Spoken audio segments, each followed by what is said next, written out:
Hello guys, Katrina Casil here from VANLIFE Philippines. It's the long weekend again. This time, we decided to take a long drive south of Negros and just chill at some beach camp. Basay is the last town of Negros Oriental. People here speak Ilonggo and Cebuano or Bisaya because it's very close to Occidental, which uses Ilonggo as their language. Come and ride with us. Enjoy the ride.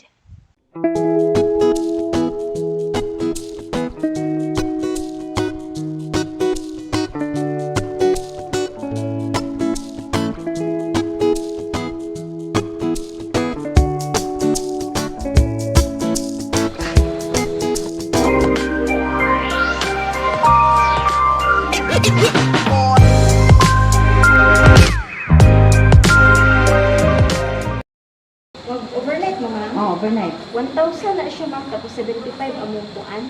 Entrance. Oo. Oh. Dayon, kung mag-overnight.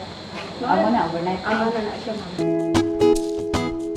Hi guys, so we're in Borasay and that kubo cost 1,000 for overnight.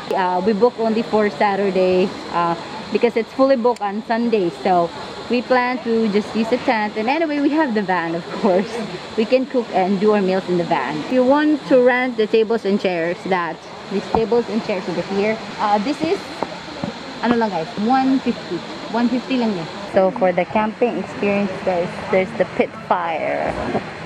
That's the pit fire.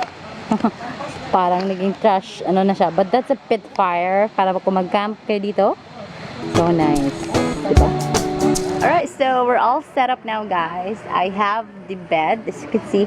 That's the bed in the van, and then in here we're gonna have dinner over here tonight with, I guess that, and with some warm lights, and good thing there's a fan, and imagine your view when you wake up in the morning. So since kubo to, of course I don't want to burn the kubo, no.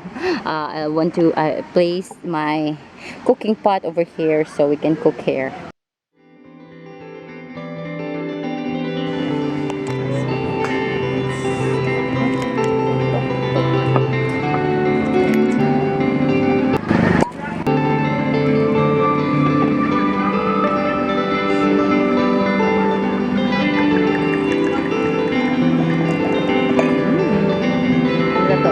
Barato po.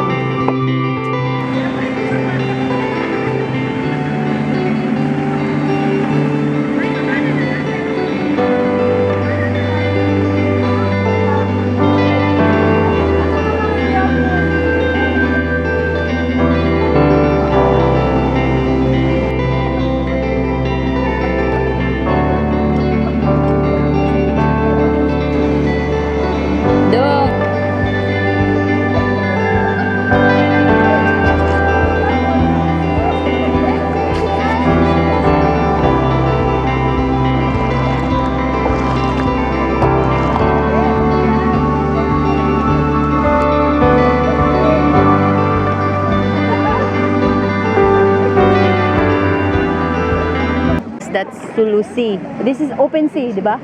So grabe pag kuan, bagyo. Kasi open sea. Ang ganda guys. Wow. The stillness. Wow.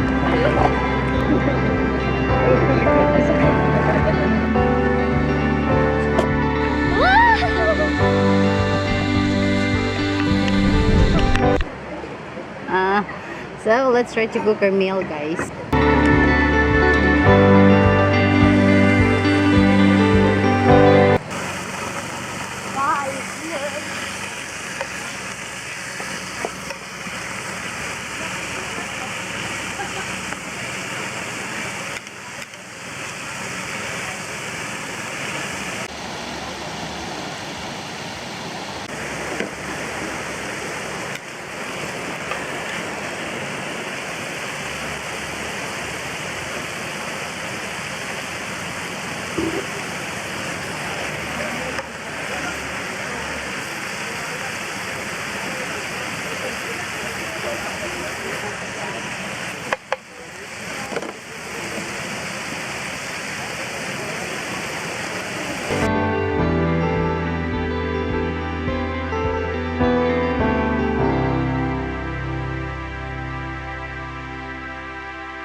on ang lights, guys.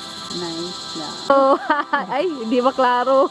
Ay, sa Manggita mo? Ah, sa Manggita.